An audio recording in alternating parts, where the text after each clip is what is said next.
ഷവോമിയുടെ Xiaomi 13t എന്ന പുതിയൊരു smart phone ഇപ്പോൾ ലോഞ്ച് ചെയ്തിട്ടുണ്ട്. ഈ ഒരു വീഡിയോയിൽ നമ്മൾ നോക്കാൻ പോകുന്നത് ഷവോമി 13t എന്ന സ്മാർട്ട് ഫോണിനെ പറ്റിയിട്ടാണ്.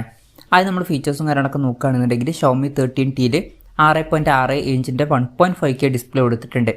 ഫുൾ HD റെസൊല്യൂഷനേക്കാളും ബെറ്റർ ആയിട്ടുള്ള റെസൊല്യൂഷനും കാര്യങ്ങളൊക്കെ ഇതിൽ വരുന്നുണ്ട്. അമോലെഡ് ഡിസ്പ്ലേ ആണ് ഇതിൽ കൊടുത്തിരിക്കുന്നത്. പഞ്ചോൾ ഡിസൈൻ വരുന്നുണ്ട്. പഞ്ചോൾ വരുന്നത് ടോപ്പ് സെൻറ്റർ ഭാഗത്തായിട്ടാണ്. ഡിസ്പ്ലേയിൽ 144 ഹെർട്സിൻ്റെ റിഫ്രഷ് റേറ്റ് ഒക്കെ സപ്പോർട്ട് ചെയ്യുന്നുണ്ട്. ഫോണിൻ്റെ പീക്ക് ബ്രൈറ്റ്നസ് വരുന്നത് 2600 നിറ്റ്സ് ആണ്. അപ്പം അത്യാവശ്യം കൂടിയൊരു പീക്ക് ബ്രൈറ്റ്നസ്സും കാര്യങ്ങളൊക്കെ ഇതിൽ വരുന്നുണ്ട്. ഫോണിൻ്റെ ഫ്രണ്ടിൽ ഗൊറില്ല ഗ്ലാസിൻ്റെ പ്രൊട്ടക്ഷനും കാര്യങ്ങളൊക്കെ വരുന്നുണ്ട്. അപ്പം ഈ ഒരു ഫോണിൽ അത്യാവശ്യം നല്ല ഡിസ്പ്ലേ ഫീച്ചേഴ്സും കാര്യങ്ങളൊക്കെ വരുന്നുണ്ട് എന്ന് പറയാവുന്നതാണ്. In display finger print sensor ഈ ഫോണിൽ കൊടുത്തിട്ടുണ്ട്. ഫോണിൻ്റെ വെയിറ്റ് വരുന്നത് 193 ഗ്രാമാണ്. തിക്നെസ് വരുന്നത് 8.49 mm ആണ്. പിന്നെ ഈ ഫോണിൽ IP68 റേറ്റിംഗ് സപ്പോർട്ട് ചെയ്യുന്നുണ്ട്. ഈ ഫോൺ വാട്ടർ റെസിസ്റ്റൻറ്റും അതുപോലെ തന്നെ ഡസ്റ്റ് റെസിസ്റ്റൻറ്റും ഒക്കെയാണ്. അത് നല്ലൊരു കാര്യം തന്നെയാണ്. പിന്നെ ഈ ഫോണിൻ്റെ മിഡോ ഗ്രീൻ, ബ്ലാക്ക്, ആൽഫൈൻ ബ്ലൂ എന്നീ കളർ വേരിയൻസ് ആണ് ഇപ്പോൾ ലോഞ്ച് ചെയ്തിരിക്കുന്നത്. പ്രോസസ്സറിൻ്റെ കാര്യത്തിലോട്ട് വരികയാണെന്നുണ്ടെങ്കിൽ mediatek dimensity 8200 അൾട്ര എന്നുള്ള പ്രോസസ്സർ ഈ ഫോണിൽ കൊടുത്തിട്ടുണ്ട്. ഈ ഒരു ഫോൺ ഏകദേശം 57,000 രൂപ പ്രൈസ് റേഞ്ചിലായിട്ടാണ് ഇപ്പോൾ ലോഞ്ച് ചെയ്തിട്ടുള്ളത്. ആ ഒരു പ്രൈസ് റേഞ്ചിൽ ഇത് അത്ര മികച്ചൊരു പ്രോസസ്സറാണ് എന്നൊന്നും പറയാൻ പറ്റില്ല. നല്ലൊരു പ്രോസസ്സറൊക്കെ തന്നെയാണ്, പക്ഷേ ഈ ഒരു പ്രൈസ് റേഞ്ചിൽ അത്ര മികച്ചത് എന്ന് പറയാൻ പറ്റില്ല. ഇന്ത്യയിൽ കുറച്ചും കൂടി നല്ലൊരു പ്രൈസിങ്ങിൽ ഈ ഫോൺ ലോഞ്ച് ചെയ്യുമെന്നുള്ള കാര്യം നമുക്ക് എക്സ്പെക്റ്റ് ചെയ്യാവുന്നതാണ്. 5G സപ്പോർട്ടും കാര്യങ്ങളൊക്കെ വരുന്നുണ്ട്. ഫോണിൻ്റെ ബേസ് വേരിയൻറ്റിൽ 8GB റാമും 256GB ഇൻറ്റേർണലുമാണ് വരുന്നത്. 12GB റാമും 256GB ഇൻറ്റേർണലുമായിട്ട് വരുന്ന മറ്റൊരു വെർഷനും വരുന്നുണ്ട്. LPDDR5 റാമും UFS 3.1 സ്റ്റോറേജ് ടൈപ്പും ഇതിൽ കൊടുത്തിട്ടുണ്ട്. പിന്നെ IR ബ്ലാസ്റ്റർ എന്നുള്ള ഫീച്ചർ ഈ ഫോണിൽ കൊടുത്തിട്ടുണ്ട്. ഈ ഫോൺ റിമോട്ടൊക്കെ ആയിട്ട് യൂസ് ചെയ്യാൻ കഴിയുന്നതായിരിക്കും. NFC എന്നുള്ള ഫീച്ചർ ഇതിൽ സപ്പോർട്ട് ചെയ്യുന്നുണ്ട്. പിന്നെ ഫോൺ വെട്ടം നീറ്റാതിരിക്കാൻ വേണ്ടിയിട്ട് VC സ്റ്റെയിൻലെസ് സ്റ്റീലും കാര്യങ്ങളൊക്കെ ഇതിൽ വരുന്നുണ്ട്. സ്റ്റീരിയോ സ്പീക്കേഴ്സ് ഈ ഫോണിൽ കൊടുത്തിട്ടുണ്ട്. ഡോൾബി അറ്റ്മോസിൻ്റെ സൗണ്ടും സപ്പോർട്ട് ചെയ്യുന്നുണ്ട്. Android 13 ബേസ് ആയിട്ടുള്ള MIUI സോഫ്റ്റ്വെയർ ആണ് ഈ ഫോണിൽ വരുന്നത്. ഈ ഫോണിൽ 4 കൊല്ലത്തെ OS അപ്ഡേറ്റും അതുപോലെ തന്നെ 5 കൊല്ലത്തെ സെക്യൂരിറ്റി അപ്ഡേറ്റ്സും കാര്യങ്ങളൊക്കെ ലഭിക്കുന്നതായിരിക്കും. ക്യാമറയുടെ കാര്യം പറയുകയാണെന്നുണ്ടെങ്കിൽ ഫോണിൻ്റെ പിന്നിൽ ട്രിപ്പിൾ ക്യാമറ സെറ്റപ്പ് കൊടുത്തിട്ടുണ്ട്.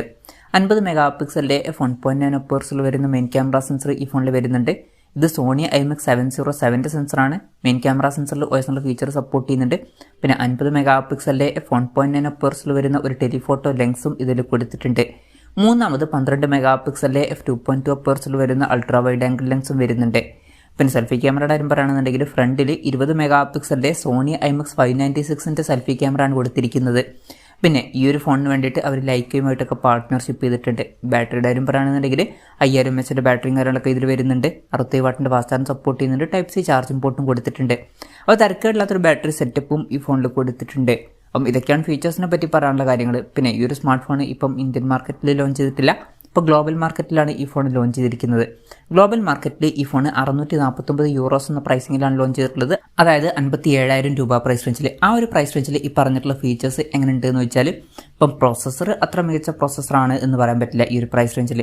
പക്ഷേ ഓൺ പേപ്പർ നല്ലൊരു ക്യാമറ സ്പെസിഫിക്കേഷനും തരക്കേടില്ലാത്ത നല്ലൊരു ബാറ്ററി സെറ്റപ്പും അതുപോലെ തന്നെ അത്യാവശ്യം നല്ല ഡിസ്പ്ലേ ഫീച്ചേഴ്സും കാര്യങ്ങളൊക്കെ ഈ ഫോണിൽ വരുന്നുണ്ട്.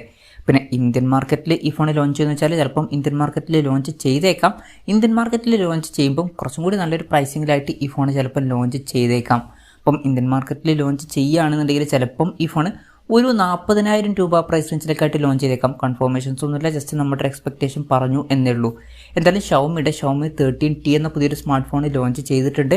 ഇപ്പം ഗ്ലോബൽ മാർക്കറ്റിലെ പ്രൈസിങ് നോക്കുകയാണെന്നുണ്ടെങ്കിൽ പ്രോസസ്സർ അത്ര മികച്ചതാണ് എന്ന് പറയാൻ പറ്റില്ല. ബാക്കി ഫീച്ചേഴ്സൊക്കെ അത്യാവശ്യം നല്ല ഫീച്ചേഴ്സായിട്ട് തന്നെയാണ് എനിക്ക് തോന്നിയിട്ടുള്ളത്. എന്തായാലും ഈ ഒരു ഫോണിനെ പറ്റിയിട്ടുള്ള നിങ്ങളുടെ അഭിപ്രായം ജസ്റ്റ് ഒന്ന് കമൻറ്റ് ചെയ്യുക. അതുപോലെ തന്നെ ഈ ഒരു സ്മാർട്ട് ഫോൺ ഇന്ത്യൻ മാർക്കറ്റിൽ നിങ്ങൾ ഏത് പ്രൈസിങ്ങിലാണ് എക്സ്പെക്റ്റ് ചെയ്യുന്നത് എന്നുള്ള കാര്യം കൂടി ജസ്റ്റ് ഒന്ന് കമൻറ്റ് ചെയ്യുക.